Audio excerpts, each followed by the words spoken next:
ব্রেনে আইলো যে এই ধানটা লাগাবো আমি?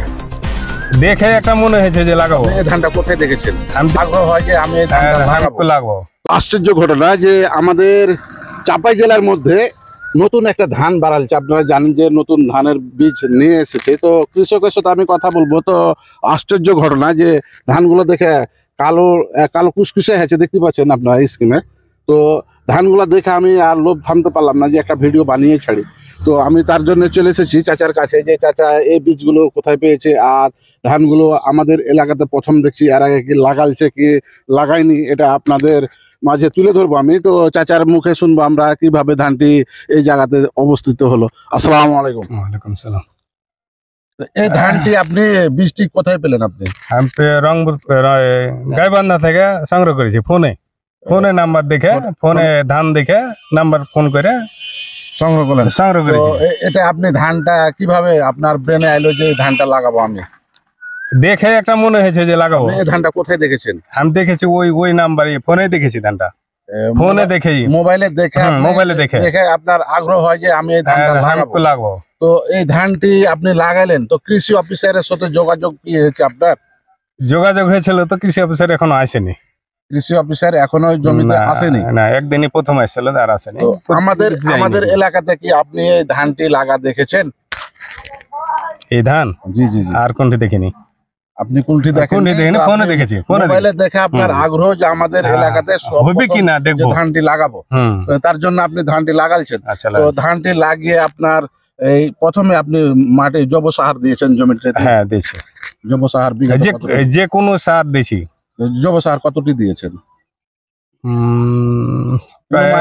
10 কেজি। 10 কেজি। আর এমনি আপনার অন্য সার দিয়েছি 10 কেজি। আপনার চাষ কয়খান দিয়েছেন এই জমিটাতে? 4টে চাষ দিয়ে মাটিটাকে পচানো হয়েছে, তারপরে তখন লাগানো হয়েছে।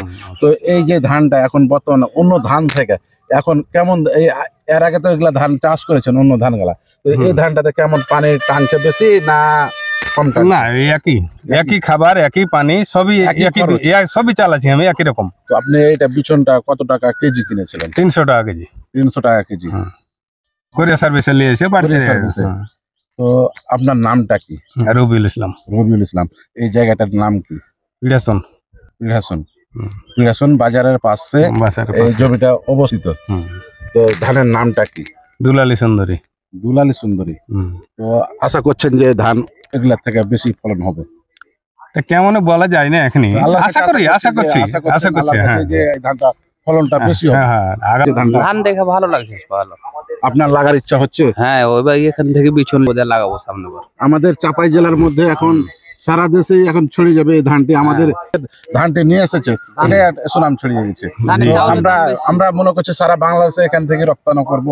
একটা নাম থাকবে চাচার যে এখানে ধানটি প্রথম স্টপ, চাচা ধানটি লাগালছে এবং এখান থেকে বিচন উৎপন্ন হবে ইনশাআল্লাহ।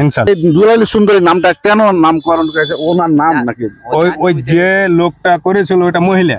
জি জি জি। ওই মহিলা ধানটা করেছিল, ওর কাছে কৃষি অফিসার যাইয়া কথাটা বলে ওর নামে নাম হয়েছে দুলালী সুন্দরী। দুলালী সুন্দরী, ওই নামে নামকে ওইটা করে দিয়েছে। ধানটি আপনার লাগার ইচ্ছা হচ্ছে? হ্যাঁ হচ্ছে। এটা এখান থেকে নিয়ে আপনি ধান লাগার ইচ্ছা? ধানের রংটা হলো বেগুনি। তো যাই হোক দর্শক, শুনলেন আপনারা, এখানে আপনারা এই ধানগুলো পাবেন আমাদের গোমাস্তাপুর থানা পিড়াসন গ্রাম পৌরসভার মধ্যে পড়ে আমাদের। তো চাঁপাই জেলাতে প্রথম এই ধানটি উৎপন্ন করা হয়েছে। সারা বাংলাদেশে আমরা মনে করছি যে এখান থেকে ছড়িয়ে যাবে ইনশাল্লাহ। এই বলে আমি শেষ করছি। আসসালামু আলাইকুম।